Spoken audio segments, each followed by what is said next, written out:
Неделя не выделялась ничем необычным. Прокуроры продолжили зачитывание материалов уголовного дела, перескакивая с одного тома на другой.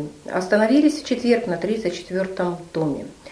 Что было интересного и знаменательного из тех документов, которые они оглашали в зале суда? Напомню, что летом 2007 года в средствах массовой информации обсуждался скандал, связанный с отзывом аудиторских заключений фирмы PricewaterhouseCoopers Audit в отношении финансово-бухгалтерской отчетности НК ЮКОС. И прокурор Лахтин в понедельник нам пролил свет на этот скандал, каким образом все это происходило. Оказывается, 14 июня 2007 года от имени руководителя следственной группы Каримова в адрес генерального директора PricewaterhouseCoopers Audit поступил запрос, в котором утверждалось, что фирма-аудитор стала располагать некими сведениями, ставшими известными в ходе следственных действий, которые ранее им были неизвестны и недоступны. И поэтому задавался вопрос, следует ли в дальнейшем полагаться как на достоверные аудиторские заключения. Буквально на следующий день в адрес Генеральной прокуратуры, следственной группы и в адрес председателя Совета директоров Геращенко, а также конкурсного управляющего Рябгуна за подписью представителей фирмы PricewaterhouseCoopers Audit поступило информационное письмо об отзыве аудиторских заключений. И опять же в нем ссылается на некую информацию, которая стала известной фирмы аудитор в ходе следственных действий. На сегодняшний момент в стороне защиты, даже после ознакомления с материалами уголовного дела, такие сведения недоступны. И мы не знаем, какие же сведения стали известны фирме, которые привели их к отзыву аудиторского заключения. Кроме того, встает вопрос со стороны защиты, каким образом это повлияет на рассматриваемое уголовное дело, так как фирма-аудитор отозвала свои аудиторские заключения, но не отзывала финансовую бухгалтерскую отчетность НК ЮКОС.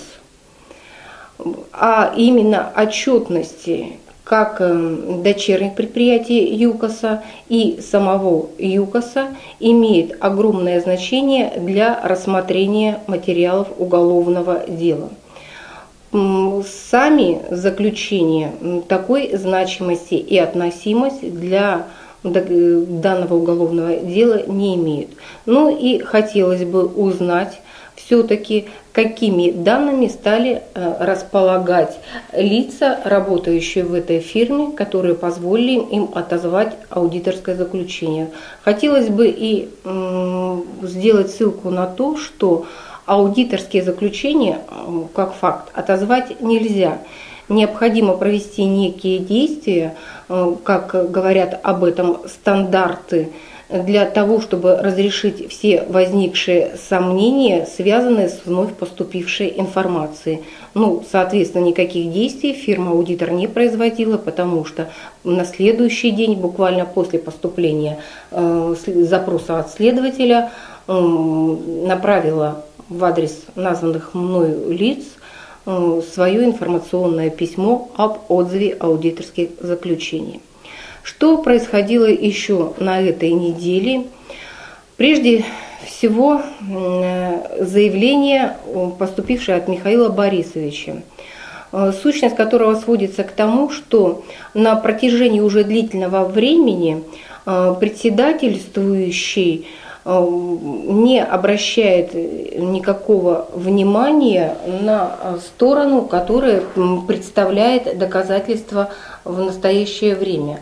Вот это как бы размазывание каши на протяжении длительного времени навряд ли приведет к тому, что судья будет лучше знать материалы уголовного дела и оперировать теми доказательствами, которые пытается представить сторона обвинения. С учетом того, что не было разъяснено обвинение, с учетом того, что не были ограничены пределы судебного разбирательства, невозможно осуществлять защиту, потому что человек и мы не знаем, от чего, от каких обвинений защищаемся.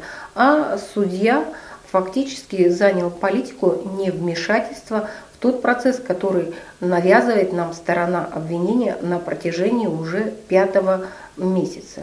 27 апреля, когда сторона обвинения приступила к представлению доказательств, председательствующим по делу был установлен порядок судопроизводства.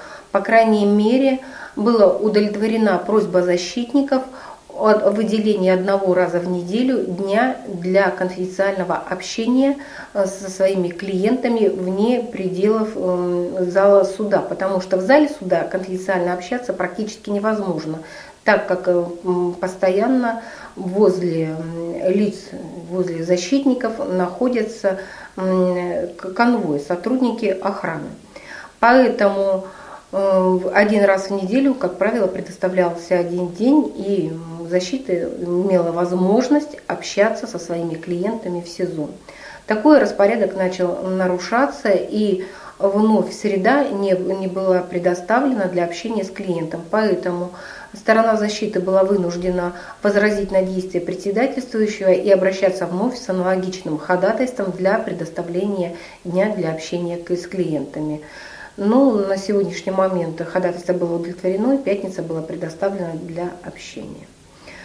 Что ожидает нас на следующей неделе, мы не знаем, так как сколько раз еще председательствующий будет позволять оглашать одни и те же документы стороне обвинения, непонятно. Единственное, на что надеется сторона защитники и обвиняемые, это на то, что в ходе представления доказательств стороной защиты мы не будем ни ограничены ни во времени, ни в возможности обращаться к одним и тем же документам несколько раз, чтобы равенство сторон в процессе соблюдалось на протяжении всего времени. Но пока мы этого не видим. Выражаем надежду, что это состоится.